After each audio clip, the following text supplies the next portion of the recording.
Jelang 2 minggu berakhirnya masa kampanye calon gubernur dan wakil gubernur Jakarta kian giat menyampaikan program kerja ke berbagai kalangan. Suswono mendatangi hunian sementara warga eks Kampung Bayam yang berada di Jalan Tongkol, Pademangan, Jakarta Utara, Jumat sore. Cawagup nomor urut 1 ini mendengarkan keluh kesah warga yang belum bisa mendapat hunian baru setelah terdampak relokasi pembangunan Jakarta International Stadium. Ia akan mendorong penyelesaian relokasi warga eks kampung melalui fraksi PKS agar segera terselesaikan. Suswono berjanji jika pasangan Ridho terpilih akan mengedepankan aspek keadilan. Prinsip yang akan kami lakukan dalam membangun Jakarta adalah aspek keadilan. Ya, jadi pasti nanti kita cari ya titik temunya. Kenapa ada konflik? Pasti berarti ada ketidakadilan. Nah, inilah yang akan kita kedepankan.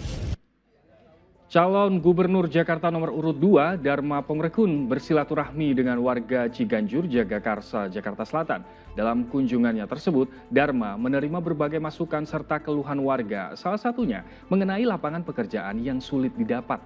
Tak hanya itu, Dharma juga mengajak warga untuk sampaikan aspirasinya ke kampanye akbar pada 23 November mendatang di Waduk Pluit, Penjaringan, Jakarta Utara.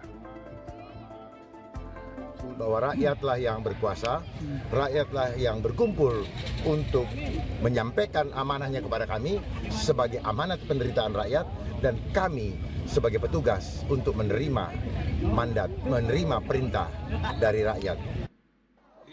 Di kesempatan berbeda, calon gubernur Jakarta nomor urut 3 Pramono Anung yang mengunjungi Pulau Lancang, Kepulauan Seribu Jumat pagi mengungkapkan gagasannya terkait pengolahan sampah Jakarta. Menurut mantan sekretaris kabinet itu, pembangunan pulau sampah di Kepulauan Seribu adalah hal yang baik.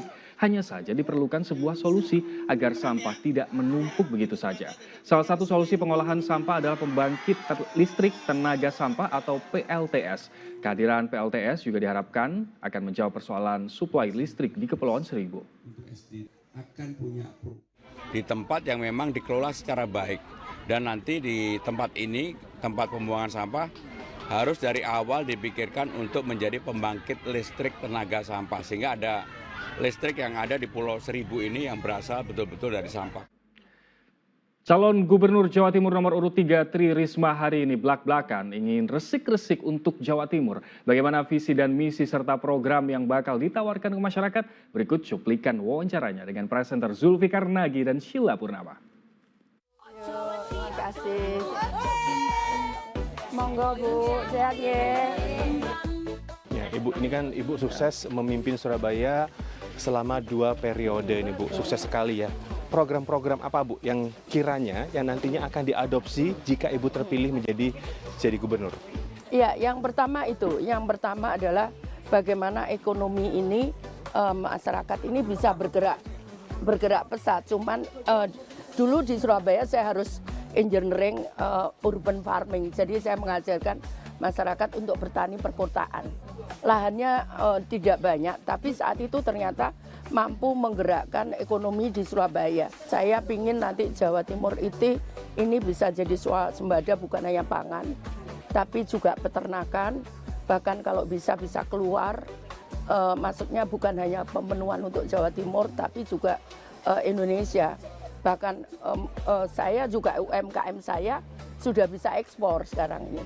Yang dulu mereka bukan siapa-siapa. Berbagai kesempatan, tagline-nya adalah Jawa Timur resik. Itu yang digaungkan oleh Ibu dan Gusan. Maksudnya apa nih Bu, Jawa Timur? Bersih kalau bahasa Indonesianya ya, Bu? Ya, betul.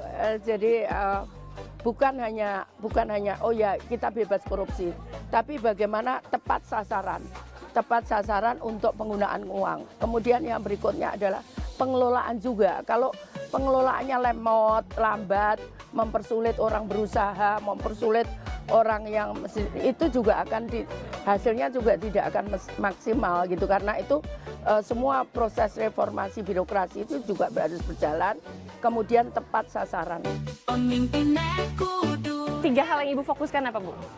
Memastikan bahwa pendidikan gratis itu bisa terrealisasi khususnya untuk SMA, SMK. Yang kedua adalah menghidupkan perekonomian di daerah. Jadi saya akan berputar membuat bazar-bazar. Ketiga, untuk percepatan layanan, terutama layanan publik. Jadi selama ini banyak keluhan juga, izin-izin itu pada macet.